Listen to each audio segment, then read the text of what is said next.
Broadcasting live from the Business Radio X studios in Pensacola, Florida, it's time for Pensacola Business Radio. Now, here are your Business Radio X hosts.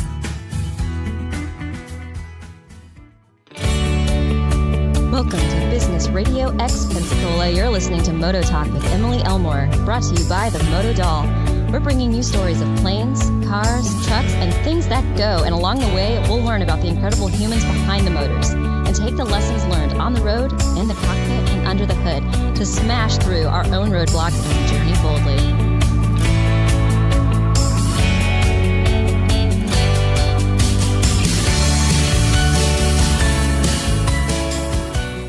Welcome to Business Radio X Pensacola. You're listening to MotoTalk with Emily Elmore, brought to you by theMotoDoll. We're bringing you stories of planes, cars, trucks, and things that go. And along the way, we'll learn about the incredible humans behind the motors and take the lessons learned on the road, in the cockpit, and under the hood to smash through our own roadblocks and journey boldly. Hey there, Motoheads. My guest today is Colby Davidson, conservation educator and wildlife photographer. Currently living in California, he has photographed some of the most amazing predators, flora, fauna, everything you can think of. And he has gone from Kenya to Peru. He's going to tell us all about it and some of the lessons he's learned along the way. She's using big words today. Yeah. I like it. I like it. Flora fauna. and fauna. Yeah. You bet. Bonus. Yeah. Sweet. So, hey, tell us a little bit about yourself and about some of the experiences that you've had. Well, I've been working as a conservation educator and, well, predominantly for like the last 12 years or so. I've worked in a lot of different environments, a lot of different animals, a lot of different ecosystems, where my main focus was essentially to bridge the connection between the people that I was teaching and the natural environment. So in just my work experience, I've gotten the opportunities to work with lots of different species of fish. That was kind of where I started. And then it just sort of branched out and started working, you kind of went a little bit bigger, like where do the fish live? It goes in the rivers, watersheds, and then you start talking more about like larger ecosystems. Lions and tigers and bears. Yeah. So it's just, just kind of like everything sort of builds on top of itself. And as the seasonal work structure sort of operates, you end up in these situations where you're like, hey, you're dodging lions and stuff. Well, no. You just someone hears something about you because they saw you working here, and they're like, hey, we really like the work you're doing. Do you want to come work for us? And in the beginning, you're able to operate pretty effectively in that system, but then at some point, you need to develop certain skill sets. Yeah. Like running. Away from the bears. I'm saying this because I've seen some of your pictures. So, obviously the lions mowing on the zebra. Oh, no, I was just thinking like specifically from like an educational standpoint, right? There's just like certain concepts that you need to be able to communicate. And there are certain like student learning outcomes. You have to learn how to, articulate in a way that's like really easily understood by a mass population of people, mostly students who are coming from lots of different economic backgrounds and just languages overall. And all that stuff too. I mean, you're in different countries and stuff. So that's right. And that's one of my favorite things about all the pictures that you have is that you're so great at telling these narratives that bring stories from, these animals or the environment that you're, existing within and helping to conserve. And then you're able to tell a story that is salient and relevant to them, even though they didn't necessarily feel connected to it to start. By the end of it, they really do. And that's the beauty of some of the photos that you've done. So tell us some of the favorite photos that you have. And I think I already know you're probably going to mention Kenya. Yeah. Definitely Kenya's up there. Kenya and Borneo were probably two of the biggest trips. Or they are the two biggest trips that I've been on so far. And there's sort of these I don't know, like this accumulative goal over time was to eventually go to these places. And then when the opportunity arose, it was like, oh, heck yeah. There's some cool stuff that's going to happen here. Borneo was like the first one that I went to, and it completely blew my mind because I grew up watching all the David Attenborough films and a lot of the ones from, it's called The Private Life of Plants. I think there's like 6 episodes, and a lot of the really unique species of plants that he talks about, that he discusses, like the dipterocarp trees, There's we don't know what any of those are. Yeah, but there's trees. fine. So really cool trees. Yeah, they're really Probably cool trees. some fancy flowers. Yep. But they have some of the longest distance of like seed dispersal on the planet. And I remember like walking down the trail and then seeing one of these seed pods on the ground and then just going, ah, and I just hear David Attenborough's voice in my head telling me what this plant is. And it was just like, so it was like your life narrated? Yeah. That's right. Being narrated by David Attenborough. Yeah. David Attenborough was just plugged in my brain. He was like, that's from a dipterocarp tree.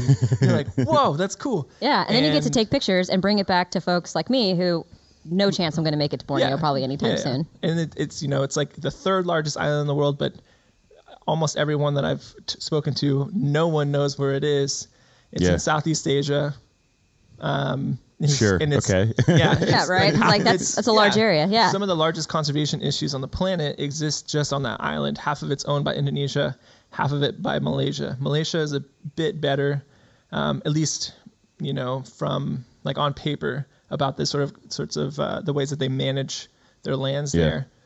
A lot of the deforestation happening in many of the different rainforest ecosystems, most of that is happening on the Indonesian side for palm oil plantations, which is like one of the reasons palm oil is so bad. Sure. Yep, I know that's like big. Yeah, so there's a lot of like habitat fracturing, wildlife corridor, human-wildlife conflict issues that happen on those areas. And that's sort of where I started to realize like, wow, this stuff's super interesting. And to kind of like, bring that to California, when I came back from Borneo, we were most of the time you're just driving through and then all of a sudden it would just be this pristine rainforest. And then you get to a part where it's just palm oil plantations as far as you can see. Devastated that natural wildlife. Yeah. And so you're thinking like, okay, clearly like nothing can live here. Right. There's no Except way. for palm oil. Except for palm oil. Like do you like donuts? Is that what they use palm oil for? They use it for lots of different things. It goes in like cooking. It's like Crisco, isn't it? Well, it's like really thick and it's red actually, which is kind of cool. It's a little creepy. Some of the unclarified stuff, but it's just so you're going through and you're like, well, I know that Bornean pygmy rainforests or Bornean pygmy elephants can't live here.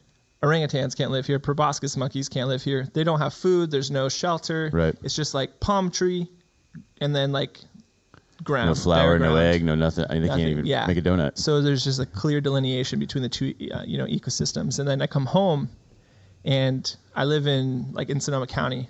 Sonoma's right next to Napa Valley. Wine country. Wine country, yeah. right? Like vineyards as far as you can see. Yeah. And you start thinking like, wow, this is pretty synonymous with what I just saw.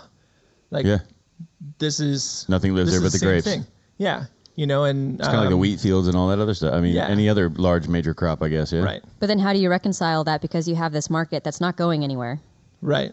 And you have this conflict that you described between the wildlife and the ecosystem, and then the people and the market that's driving the sales, of the product that they grow there. Definitely doesn't seem like people are going to stop drinking wine at any point in time. I mean, so part of it, so this was sort of like the origin of this idea, like just sort of the realization, like, wow, okay, I've mostly considered, logging to be a pretty big way of disrupting wildlife movement on the planet, but also, things as seemingly harmless as growing grapes can also do the same thing.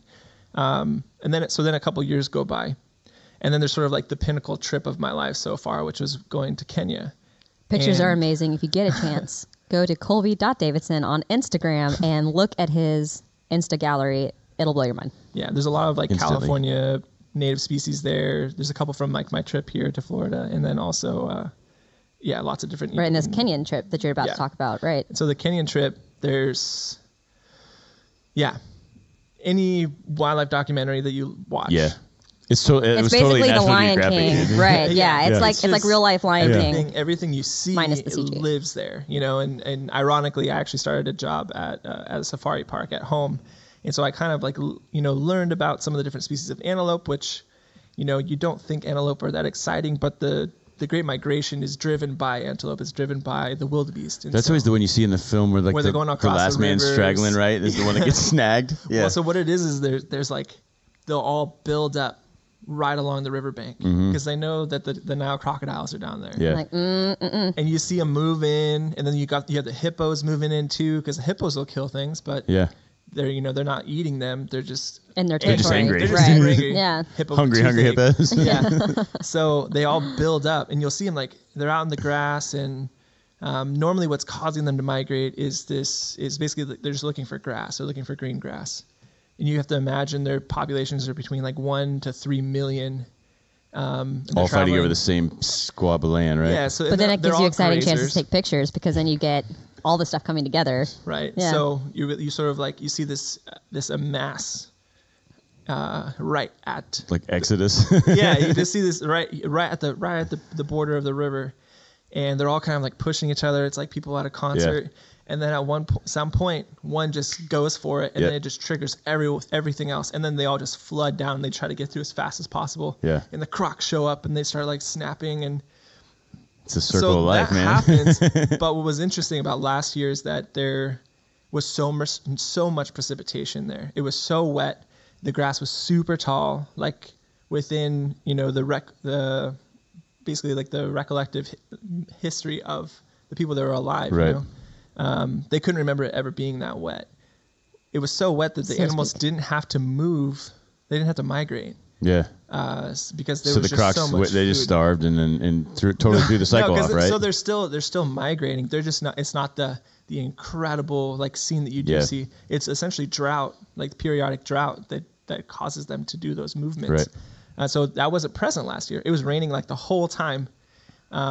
And they say global warming's not real. Yeah, so like the area, what happened was that the river crossings weren't as intense. You didn't see the crocs run up and like start snapping things. I didn't see it at all, but you did see it from when it had happened before. You just see like wildebeest bodies like washed up on shore and just all 5 species of vulture just down there just going crazy. Just going at it.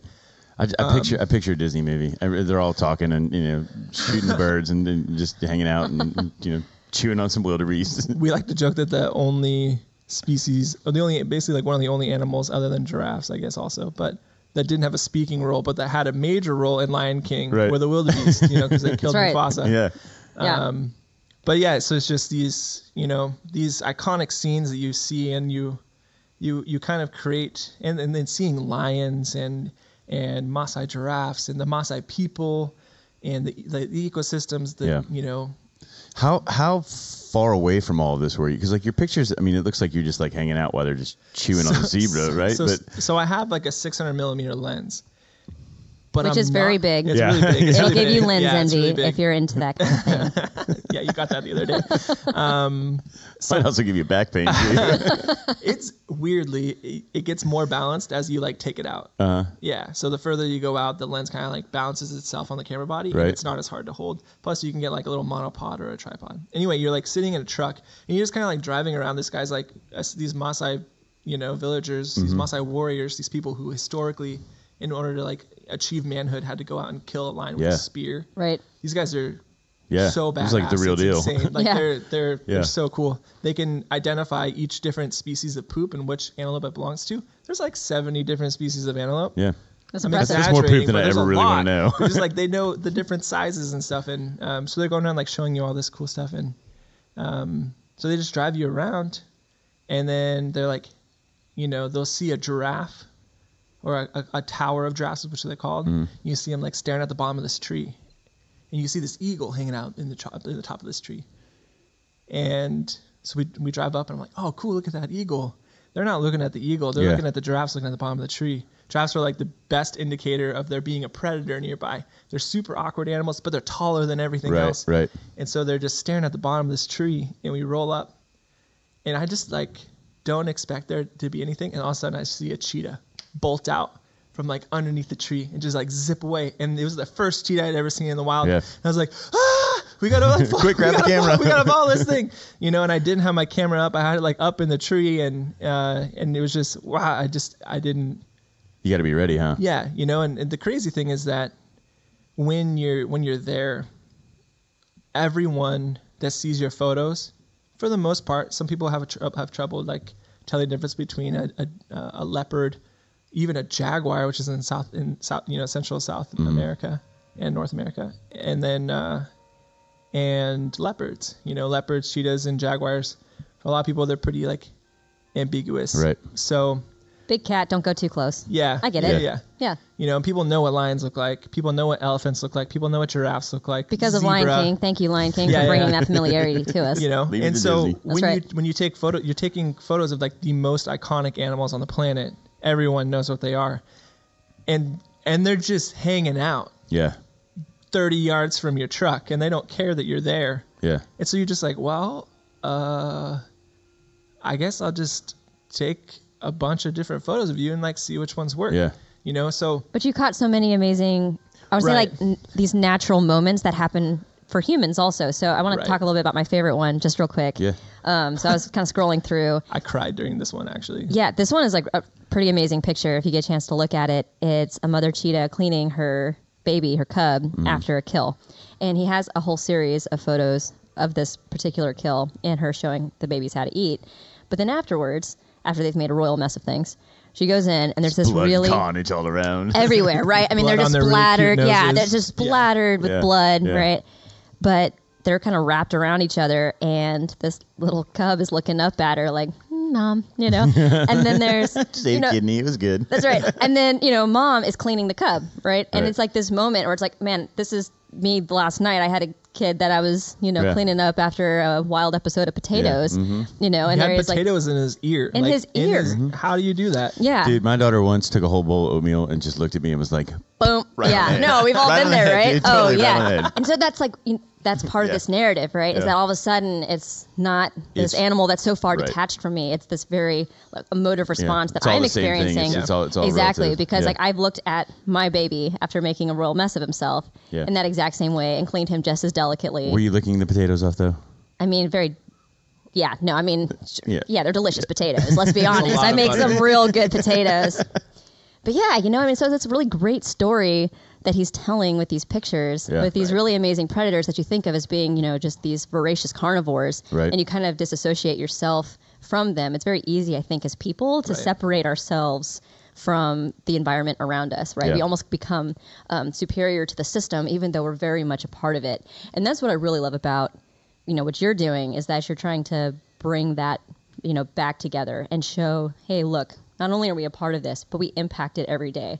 If we just subscribe to these markets and don't think about sustainability, then we're going to mess the system up in a way that's going to impact pretty sizable human populations at some point. Yeah. And they may not be American populations. Initially, right? And so for a lot of us, it feels so far removed from what we're currently experiencing or what we might experience in the future that we're almost tone deaf to it.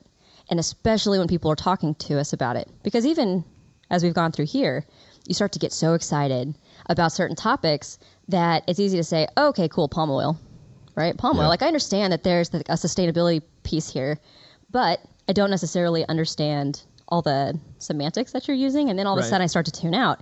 But then when I see that coupled with a picture and I see that devastation and I see those pictures, of these incredible animals with these experiences that are so similar to my own, then all of a sudden I can start to think, oh man, I'm a part of this system and look how dramatically I'm impacting it and just the difficulty that is, that conflict that inherently exists between humans and wildlife. Sorry, go ahead. Well, as I say, it's like it doesn't affect you until it affects you, right? Yeah. Right? And so your way of helping it affect you and getting people to relate to it, the picture works, right? I mean, almost like seeing a movie or you don't tells these stories that you might not get just from like the verbal retelling of it, which is one of the reasons. Still be 10,000 miles away, and it still affects me because I can relate to it because now I have a visual, with some emotion behind it. There's like relative relatability there. You're like, I can see myself in that cheetah mom. Yep. And one of the things was, photographing elephants for the first time. So awesome. This is one of my favorite animals ever. The first time that I photographed elephants in the wild was in Borneo, and it was with these Bornean pygmy elephants, which are only like 7 feet tall. Are they like mini elephants? They're there's some speculation as to like where they come from. Can I get one? I mean, is it like Emily's size? Is it like a fun size hang out back with the dog, or what? So for all intents and purposes, they look like an Asiatic elephant. They've got just the same physical features and everything, but they're super small. They're only like 7 feet tall. Their tails touch the ground. So a little bit bigger than giant ears, and they're just so cute. And the babies are so small. And I found out that these things existed probably like 2 or 3 months before the trip. And I was like, I want to see one of these things. And we were going along this river that was like, I'm going to see this. Mm-hmm. We get there, and I told our guide, I'm not leaving until I see one. We're going to see these. And he goes, well, we haven't seen these in like 5 months or something like that. So it's really unlikely. He's like, I don't want you to get your hopes up. I was like, you don't understand. I have to see this. No, it's like, I will see this. Oh, you're telling me. You made it happen? I was like, I'm going to see these. And he goes, we're going into the jungle. Okay, sure. Like what, okay. Right. And we're driving, we do all these river tours, drive up and down, like looking for primates and different animals along the river. And we're cruising down, and we're looking at these proboscis monkeys, which have this like crazy looking nose. You should look at an image of them. Kind of like the baboon, but it's like, proboscis just means nose, but it's just so like the males are really. It's like it's a bit inappropriate looking if you phallic. Phallic looking. It's phallic looking. Phallic face. Okay. Yeah, and they're really funny. They're funny looking animals, but they're endemic. They're only found there, and so we're like walking around, and we see all these really cool hornbills that are flying around in the trees, and is that like Zazu? Yeah, like Zazu, but the Asiatic species, which are much bigger. We're gonna relate every one of his pictures back to a Disney. That's what I got. that's how people. That's how they're gonna. That's all I got. Well, yeah, hornbills are found basically everywhere from like Africa all the way over into Southeast Asia. So throughout all of basically the Indian Ocean, everything. But these were rhinoceros hornbills, which are super iconic. And then he gets a call on the radio, and you can't really hear it over the engine. And plus, they're like speaking in Malay. And so we just like turn around, and we just start zipping up the river, going past an area we'd already been by. Right. And I turn around and look at him, and I was like, elephants? And he kind of he's like, yeah. I was like, told you. Freaking told you, dude. Yeah. And so we get there, and we're cruising around here. We're looking, and above, it's like the most remarkable thing and I was just like so proud of myself. Above the engine sound, above this 2-stroke, boat engine, I hear this, and I was like, stop the boat. And so we stopped the boat, pulled around, and I was like, listen. And then right after that, we get like 2 or 3 trumpeting sounds that go off, and I was just like, yes.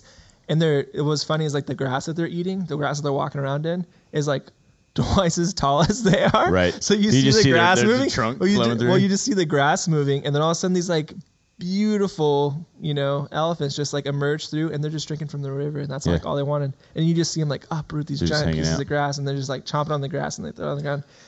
And we like cruise around the corner, and we see this baby by itself, and like mom was like kind of in the bushes behind it, and it was funny because it just does the thing that that kids do. It grabs a bunch of grass, and it's like looking right at us, and it's just like, hey, it knows you're there, right? And it grabs a bunch of grass and just throws it on top of its head. You're like, oh, I know what you're doing. It's like, it's either like I'm just doing this because it's funny, it's the oatmeal on top of the head move. Or seriously. It's or I'm like, I'm trying to hide from you. No, you can't see me.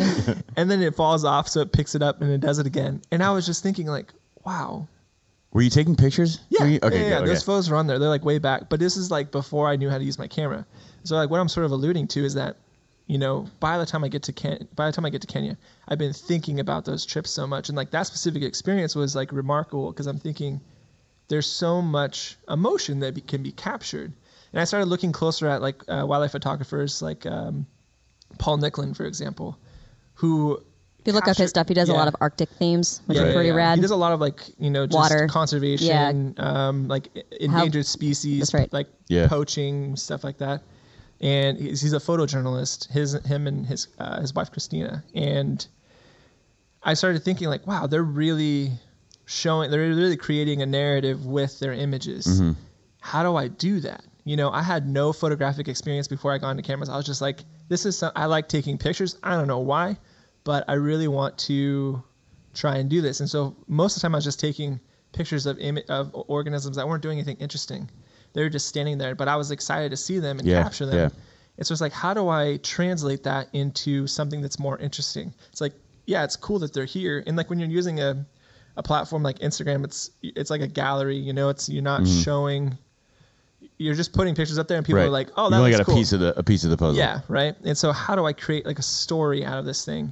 And so by the time I get to Kenya, I'm sitting here. At some point I realize I can't take a bad picture of these animals. So let's try to find them doing something interesting.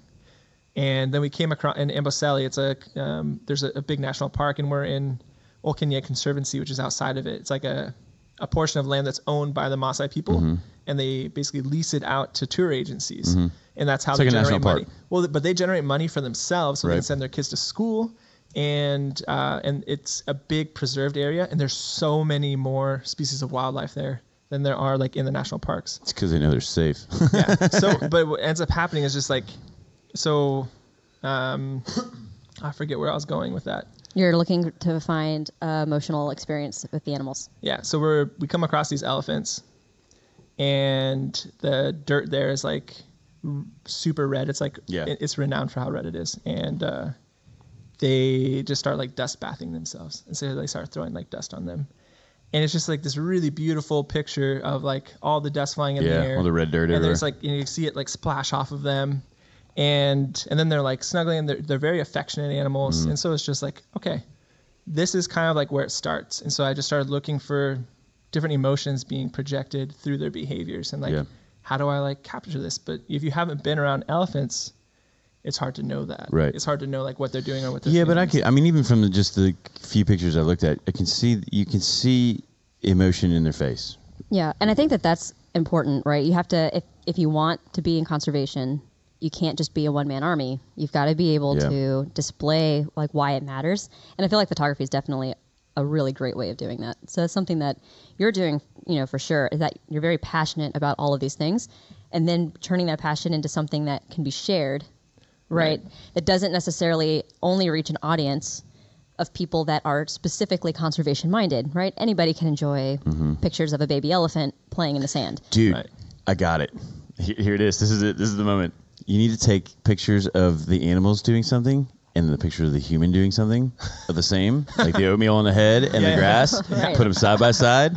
The world could relate. Yeah. No, actually, that's not a bad idea. Doing that in some kind of like, graphic, like a book or something would be really cool. So on that note, we're going to make a little bit of a transition, but what we're talking about here is being able to articulate your passion into something that people are going to relate to, and then either, contribute in some way to something that you're passionate about, or be able to fund and monetize the thing that you're so passionate about so that you can do that full time. Right.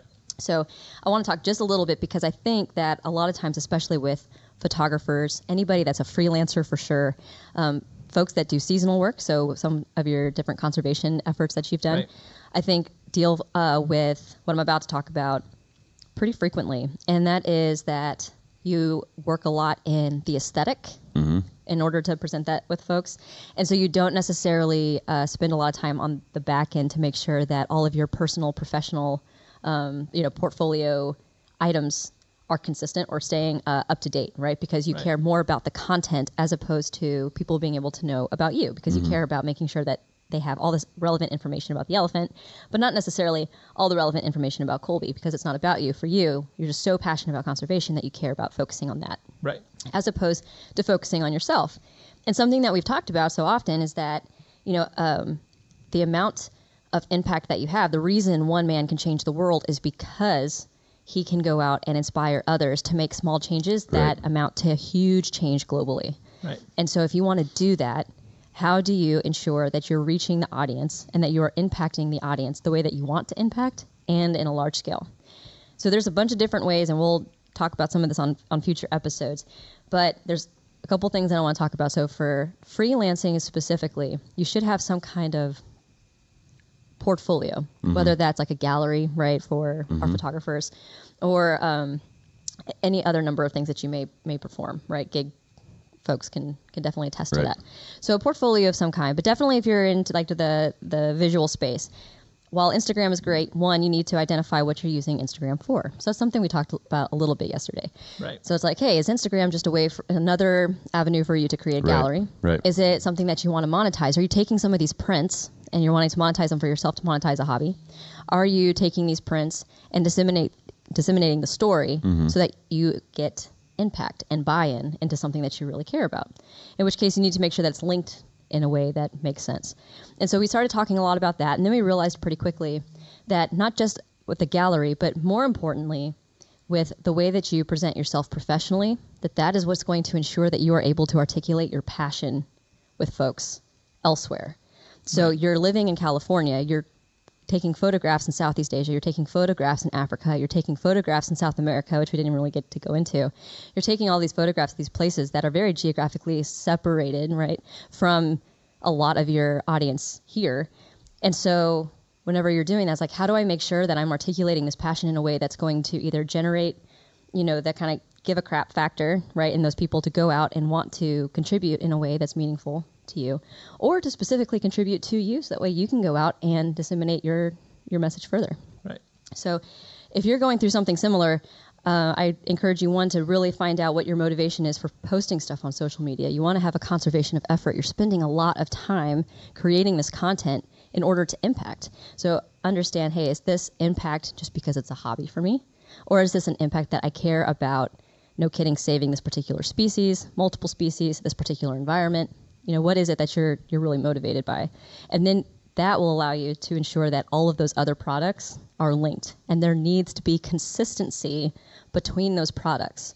So with that, we talked a lot about LinkedIn as well. If you're not super familiar with LinkedIn, and I know a lot of gig artists don't really put a lot of stock in LinkedIn right off the bat, people will always at least look at your LinkedIn. That's your professional profile, no matter what social media outlet you use for your content. So even if you're not expecting to get a lot of recruiters specifically looking at your content through LinkedIn, if you have the opportunity to meet somebody and through your impassioned presentation, whether that's like verbally or through pictures or whatever it is, they now want to do something, they'll remember you.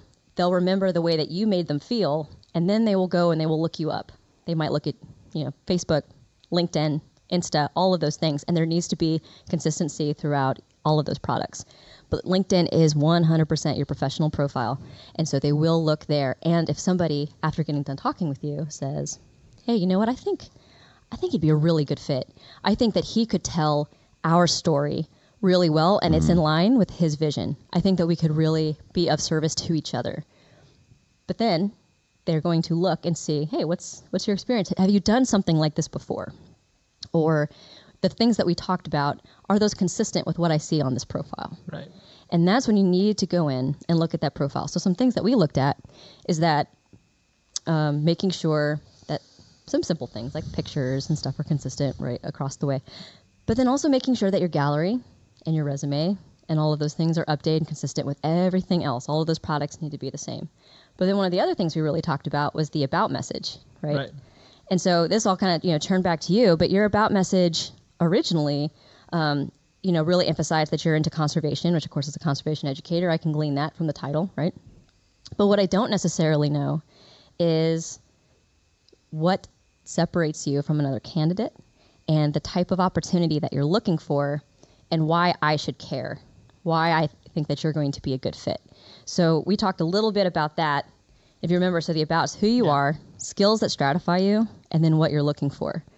So yours is now, if you want to say what it is, because I think it's really great, right? And so like before, it's like, hey, I'm Colby, I'm into conservation and helping people to impact the world. And then now I think we clarified that a little bit more. If you want to share that, right? So recently I kind of learned about myself this. I'm really interested in human-wildlife conflict, and specifically like how climate change is going to affect human-wildlife conflict, like with habitat, fracturing and wildlife corridors and stuff. And then my overall message was, just how I sort of specialize in how climate change is going to affect human-wildlife conflict as a conservation educator, and that I want to use community engagement or photojournalism to build narratives that empower people to change the world around them. That's right. And those are all like huge principal aspects of things that I like wholeheartedly believe in. Yeah. All compiled into like one thing. And that's like a pretty powerful statement. Right. You know, and like when we were writing this, I was like, I'm getting a little, right. A little heavy. Yeah. And so it becomes like, it should be what I like to call your elevator pitch. Right. Right. So if you're in somewhere, and this is the thing, when we talked about it last night, you're like, man, sometimes I just, I'll just start talking about the thing that I care about right then, because I've already gone through and, had discussions with people like 4 or 5 times throughout the day already, talking about all of these different species. And, I'm planning for like the next shoot and doing all of this stuff. And then, if I meet somebody, I just, might be kind of word vomit. And I'm like, you got to tamp that down, right? Because you've got to make sure that always the first thing that you tell them is this pitch, this elevator pitch that tells them like why everything else that you're going to talk about is something that matters to them, because it is. It's just these really great stories. But that right there, just this very simple sentence right off the bat, will tell people who you are, what you're about, and what you offer and the opportunities that you're looking for, right? Within 30 seconds most of the time. Which is about all you have. Right. And so if you can get that in all of those statements, all of a sudden they want to know, hey, what else? And then they're going to start asking. And then they're going to realize, oh, photojournalism, do you have something I can look at? And it's like, oh, sure. And then if we're going back to LinkedIn, we have a gallery that's linked up. Right. Or you can tell them that you've got an Instagram, and that's maybe some more personal stuff that's on there too. So now all of a sudden you're building that kind of rapport. And they can compare that against a resume if they think they might have a fit for you somewhere. And then on top of it, if you have other pieces, when they see those things and it's all consistent with this narrative that you've told them, now all of a sudden they feel that there's this consistency of message and this really polished professionalism that you've displayed, and they're ready to, want that inside of their organization also. And then they're like, what kind of opportunities are you looking for? Right. What do you want to do? Yeah. And that's when you can really start talking. Yeah. That's another thing you can put in that little like introductory thing. That's right. So if you're looking for more photojournalism opportunities for like particular, either journals or, periodicals and that kind of thing, and you happen to be talking to somebody that can possibly even give you an introduction, then it doesn't matter if you've been talking to folks for 4 or 5 hours already. You've got to be ready, with that pitch, and tell them that opportunity that you're looking for. Yeah. Yeah. I mean, if you're not up there and in their face for yourself, nobody else is going to do it for you. That's right. So, toot your own horn. Exactly. And you have to do it with style. And the thing is that people really don't want to when they're very impassioned by something, as big picture as conservation, because they feel that it's self-serving and that maybe it's, doing a disservice to conservation because now they're focusing on themselves. And I've encountered that a lot, not just with, people that are interested in like conservation, but also in folks that are really proud of nonprofit things that they're doing. Right. But the idea is that you have to be able to tell people this story about why they care to know more from you, because you are the ambassador, right? So I have not been, I've flown over, but I haven't, been on safari in Kenya. Right. So I have not been on safari in Kenya. I have not been, in a little 2-stroke motorboat going down a river in Borneo. You're an ambassador for these animals and for these environments and for these, ecological structures and for the conflict that exists between humans and the environment. That's you. So I need to know why I should listen to you. I need to have that level of credibility, and then also why your passion is going to contribute to the conversation that we're about to have. And you got to be able to say it in 30 seconds. So that's the big thing. Really, you only got about 3 or 4, to be honest. But if you can pass 3 or 4, then at least I'm going to listen to the next 10 to 20. Yeah. So, but your pictures grab pretty quickly. They do. So, yeah, absolutely. Maybe, I don't know how, but maybe that's part of your 30-second. I mean, if you can find a way to get an image in front of somebody, that's twice as powerful, I think, because now whatever you say is going to relate to that image, And that's something that we've talked about too, is that, a lot of times your independent consultants will make sure that they have a card on them at all times. But folks that are, maybe they've got like kind of their full-time gig that they're doing. So they're doing a lot of guide work, or they're working with the California Park System. But then they're also looking for the next opportunity to go for photojournalism. They don't necessarily have a card for the photojournalism piece of it because they're actively working, as a, interpretive guide for the California Park System. Right. So you need to make sure that you've got that product also. If you're listening to this cast and you're like, oh, I want to be up doing this other thing full time, but I've got my main gig, Well, have a couple cards made for the side hustle that you're really passionate about, that you want to be your main gig. And or a website. I mean, that's the easiest thing. Put it up digitally because then all you got to do is just hand them the link, Well, that's what I'm saying. And that card, all you need to have on it is just, name, what you want to do, right, as your title, and then you include those links. So you include the gallery in your case, or you include, links to your Insta or your LinkedIn or any of those things. And that's it. That's all you have to put on there. And that's going to be like, oh, and then they'll go look. Yep. And then there it is. Right. So. Or find the people that you want to work with and go find them, like talk to them. Right. Start a relationship. That's the beauty that's what I found with social media, especially with LinkedIn. Like, anybody you want to talk to, you can talk to, right? You just reach out and say something. Yeah, and most of the people that I've sent messages to, they're responsive. They totally respond. Yeah. Cool. And I didn't recently encounter that on Instagram where one of the things that I've been developing is just my photographic experience is limited. I didn't have a mentor, have someone to teach me how to do these things or how to, perfect my composition or lighting.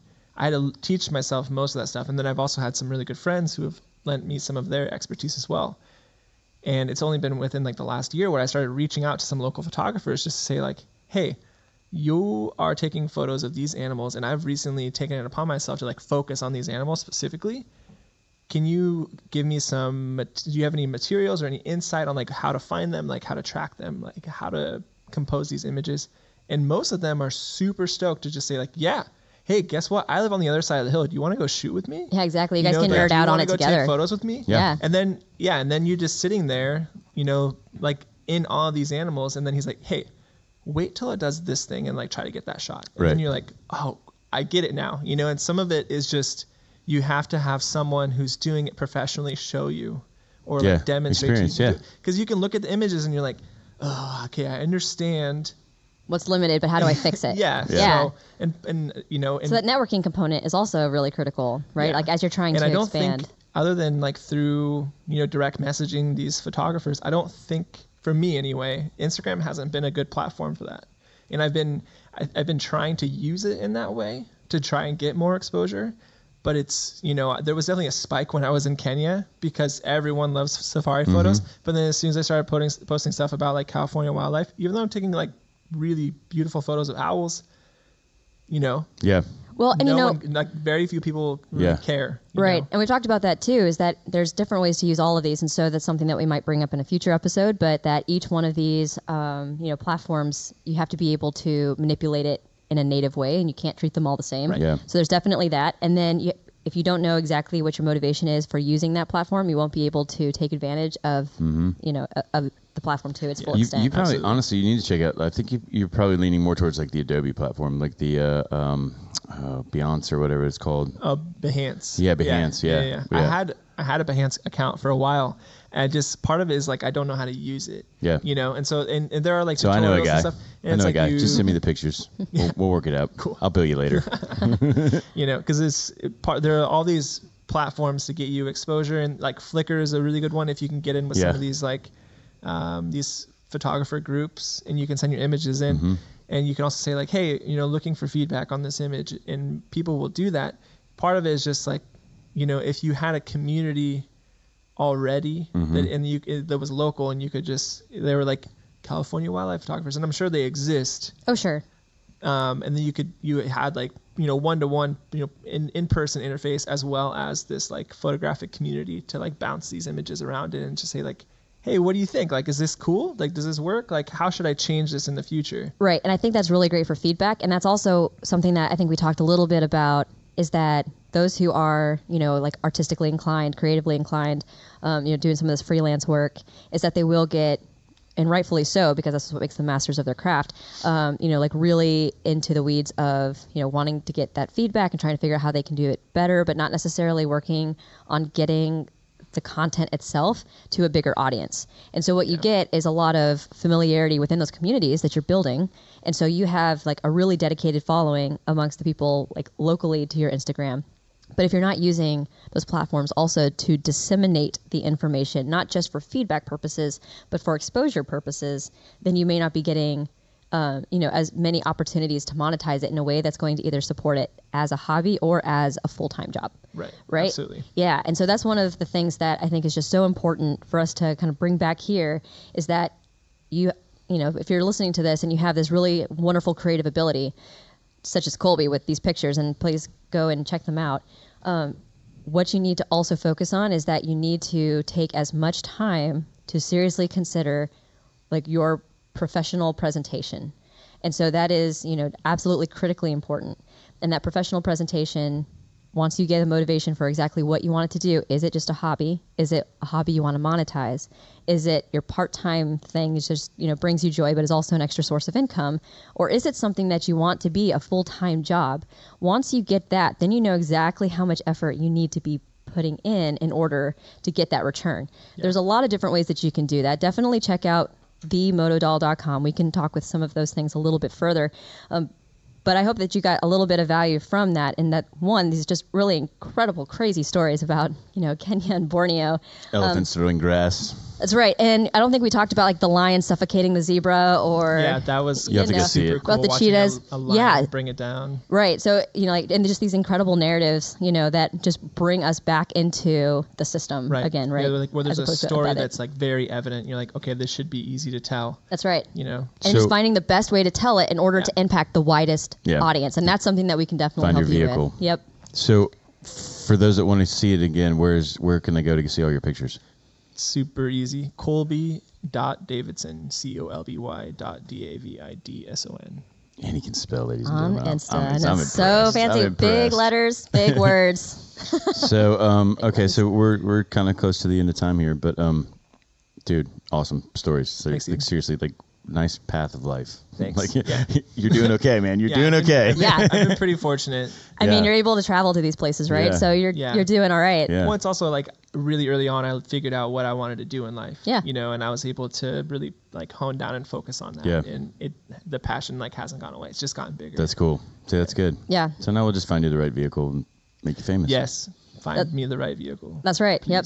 And if you're looking for that, make sure that you visit theMotoDoll.com. That's theMotoDoll.com. Have we figured out a sign off for you yet?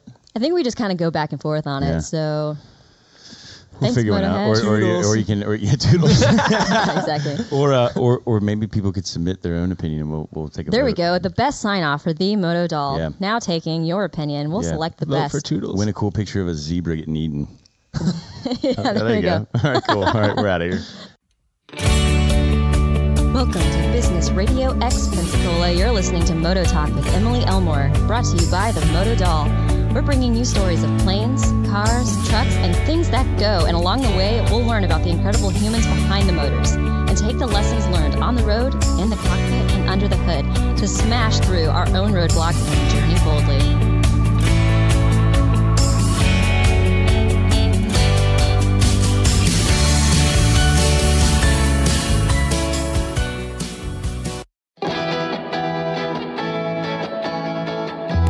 Thank everybody for listening today. My name's Keith Hilbert. This has been Pensacola Business Radio.